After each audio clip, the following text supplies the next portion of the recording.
नमस्कार। दिनांक 2 दिसंबर 2019 को पटना उच्च न्यायालय ने एक मामले में एक बहुत ही महत्वपूर्ण निर्णय दिया है।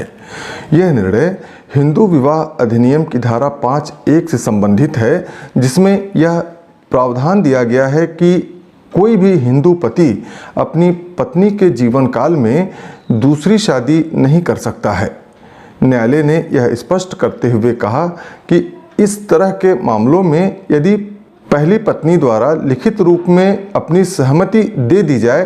तो भी ऐसा नहीं किया जा सकता है। हिंदू विवाह अधिनियम 1955 की धारा 5(1) में यह स्पष्ट रूप से दिया गया है कि पत्नी के जीवन काल में कोई हिंदू पति दूसरी शादी नहीं कर सकता है। इसका तात्पर्य यह है कि कोई हिंदू पति यदि दूसरी शादी करना चाहता है तो वह तभी कर सकता है जब या तो विवाह विच्छेद हो चुका हो या पहली पत्नी की मृत्यु हो चुकी हो। इसके अलावा ऐसा कोई भी तरीका नहीं है जिससे कि कोई हिंदू पति दूसरी शादी कर सकता हो। इस मामले के तथ्य इस प्रकार से थे कि हिंदू पति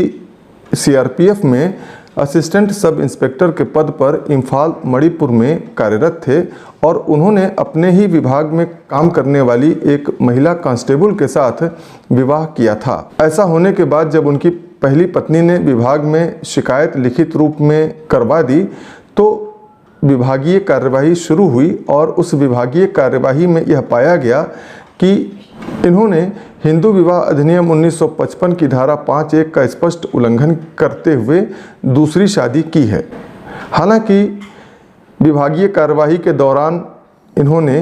अपनी पहली पत्नी के द्वारा लिखा गया एक शपथ पत्र दाखिल किया था, जिसमें यह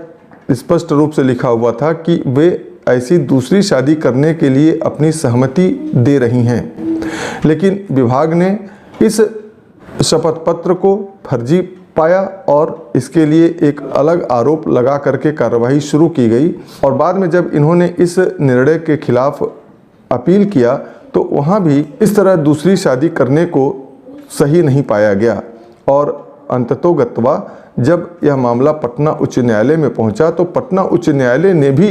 यह माना कि यदि पहली पत्नी ने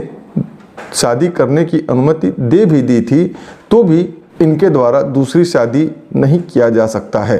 कुल मिलाकर निष्कर्ष यह पाया गया कि यदि पहली पत्नी अपनी लिखित सहमति दे भी दे तब पर भी कोई पति